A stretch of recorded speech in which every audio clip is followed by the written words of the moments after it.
Ethanol company ఏర్పాటును వ్యతిరేకిస్తూ చేపట్టిన ఆందోళన తీవ్రతరమైంది. చర్చలు, సంప్రదింపులు, ప్రజాభిప్రాయ సేకరణ లేకుండానే దౌర్జన్యంతో కంపెనీ ఏర్పాటుకు ప్రయత్నించిన యాజమాన్యంపై జనం తిరగబడ్డారు.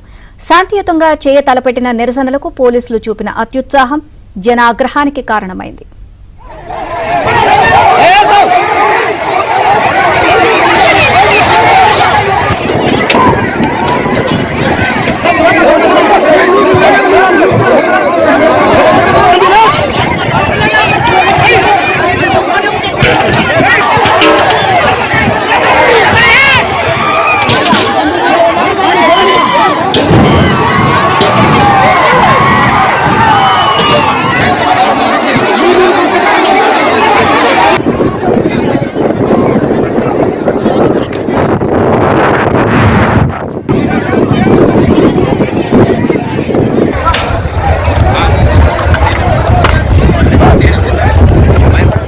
గద్వాల జిల్లా దన్వాడ వద్ద ఇథనాల్ పరిశ్రమ ఏర్పాటును వ్యతిరేకిస్తూ రైతులు చేస్తున్న ఆందోళన ఉద్రిక్తతకు దారితీసింది. కొంతమంది నిరసనకారులను పోలీసులు హౌస్ అరెస్టు చేశారు. అయినప్పటికీ రైతులు, మహిళలు పెద్ద ఎత్తున ఆందోళన చేస్తూ పరిశ్రమ ఏర్పాటు చేసే ప్రాంతానికి వెళ్లి వారు కంటైనర్ కు నిప్పు పెట్టారు. దీంతో పలు వాహనాలు ధ్వంసమయ్యాయి. ఆందోళనకారులను పోలీసులు చెదరగొట్టి ప్రయత్నం చేసినా రైతులు వెనక్కి తగ్గటలేదు. ఇథనాల్ కంపెనీ వద్దంటూ నినాదాలు చేస్తున్నారు.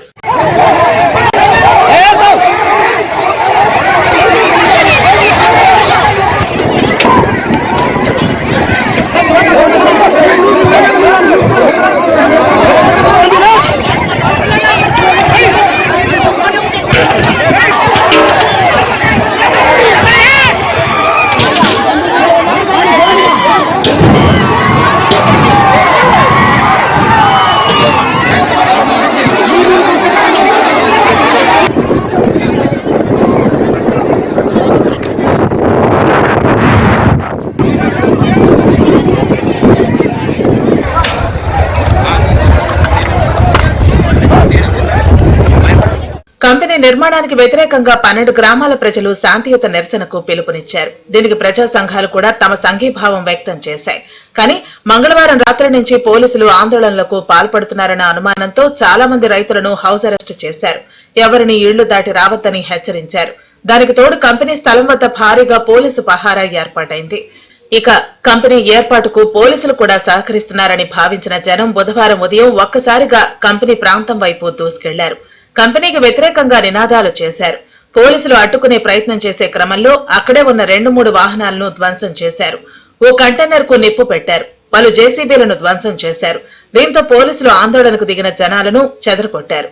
కంపెనీ ఏర్పాటుకు ప్రజాభిప్రాయ సేకరణ లేకుండా ఇంతటి కాలుష్యకారక కంపెనీ ఎలా ఏర్పాటు చేస్తారని జనం నిలదీశారు. మేము సంవత్సరం నుంచి పోరాడుతున్నాం సార్, రోడ్ మీద మమ్మల్ని తీసేయండి, టెంట్ తీసేయండి అని మమ్మల్ని తీసేపించినారు సార్. న్యాయం చేస్తామని న్యాయం చేయలేదు సార్. రాత్రికి రాత్రి నెల రోజులు ఖాళీగా ఉండి మళ్ళీ వచ్చి రాత్రికి రాత్రి వచ్చి గుడిసెలేసుకున్నారు సారు.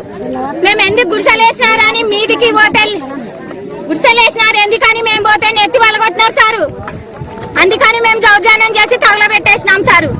మేము ఎంతవరకైనా పోరాడతాం సార్, ఎంత దూరమైనా పోతాం. కంపెనొద్దు, మా పిల్ల తల్లి ఉండాలనే కాబట్టి మాకు అవసరం లేదు. మాకు ఇది చచ్చినా బతికినా మాకు ఇది అవసరం కాబట్టి మాకు ఇదే కావాలి. మా భూమి మాకే కావాలి, మా ఊరు మాకే కావాలి. మాకొద్దు, ఏ కంపెనీ వద్దు. మాకు ఇక్కడ ఉండడానికి రూల్ లేదు, వాళ్ళకి వెళ్ళాలి. మా మండే ఎంతకైనా తిరిగిస్తాం, రోజైనా వస్తాం, రోజు నెల కానీ వస్తాం, సంవత్సరం కానీ వస్తాం, 2 రోజులైనా వస్తాం. మా ప్రాణం పోయినా కానీ వస్తాం. ఈయన చచ్చిపోయినా కూడా మా పిల్ల తల్లి మేమైతే ఇడ్సమ్మ సారాలని. కంపెనీ వద్దు మాకి. పోలీసులు రాని, ఎమ్మెల్యేలు రాని, మంత్రులు రాని మేము వదలం చూడు, ఎవరైనా రాని. ఇంతవరకు వాళ్ళని ఎమ్మెల్యేలు, ముఖ్యమంత్రులు వస్తారని మేము వదులుకున్నాం. Gayatri renewable pools private limited ethanol factory ఏర్పాటు కోసం 2 ఏళ్ల క్రితం ప్రభుత్వం అనుమతించింది. అయితే దీనివల్ల కాలుష్యం, ఇతర ఇబ్బందులు ఎదుర్కొంటున్నారని తెలుసుకున్న ఇక్కడి రైతాంగం కంపెనీ ఏర్పాటుకు వ్యతిరేకంగా ఆందోళనలు ప్రారంభించింది. దీంతో కాంగ్రెస్ నేత సంపత్ కుమార్ ఆందోళనకారులను హైదరాబాద్ కు పిలిపించి కంపెనీ పనులను ఎట్టి పరిస్థితుల్లోనూ చేపట్టనివ్వమని చెప్పారు. దీంతో ఆందోళనలు విరమించారు. అంతేకాదు, స్థానికులు ఒప్పుకుంటేనే పనులు స్టార్ట్ చేయాలని, అప్పటి వరకు పనులు నిలిపివేయాలని ఆఫీసర్లు కూడా చెప్పడంతో కంపెనీ ఏర్పాటు పనులు ఆగిపోయాయి. ఇప్పుడు గత 4-5 రోజులుగా కంపెనీ పనులు చేపడుతున్నట్లు స్థానికులకు కనిపించింది. తమను సంప్రదించకుండానే పనులు చేపట్టడం ఏంటని చుట్టుపక్కల గ్రామాల జనం మరోసారి ఆందోళనకు దిగారు. కాగా పోలీసులు ఆందోళనకారులను చెదరగొట్టి కాస్త పరిస్థితిని అదుపులోకి తెచ్చారు. Damage to harmful to human life అని చెప్పేసి. బట్ ఆల్ ఆస్పెక్ట్లో వాళ్ళంతా క్లియరెన్స్ ఇచ్చిన తర్వాతనే మనకు గవర్నమెంట్ పర్మిషన్ ఇచ్చింది. వాళ్ళు ఏం కన్స్ట్రక్షన్ ఏం చేసుకుంటలేరు, జస్ట్ టెంట్లో వేసేసరికి వీళ్ళకి అనుమానం వచ్చింది. చెప్పినా వినకుండా ట్రెస్పాస్ చేశారు, ఒక 3 టెంట్లు డ్యామేజ్ చేశారు. ఎవరైనా చట్టాన్ని చేతిలోకి తీసుకుంటే చట్టం తలపంతాన్ని చేసుకోవడం, అది గుర్తుపెట్టుకోవాలి. ప్రతి పౌరుడు తనకు జరిగిన అన్యాయాన్ని ప్రజాస్వామ్యబద్ధంగా అడగాలి, కానీ చట్టానికి చేతిలో తీసుకుంటే డెఫినెట్లీ చట్ట ప్రకారంగా పనిచేస్తాం. చట్ట ప్రకారంగా చట్టాన్ని ఎవరి చేతిలో తీసుకున్నా చట్టం తలపంతాన్ని చేసుకుంటూ పోతుంది, అది గుర్తుపెట్టుకోవాలి ప్రజలు.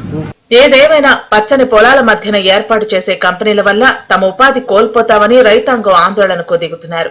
ఇలాంటి కాలుష్యకారక కంపెనీలకు వ్యతిరేకంగా ఎంతటి ఉద్యమానికైనా సిద్ధమని హెచ్చరిస్తున్నారు.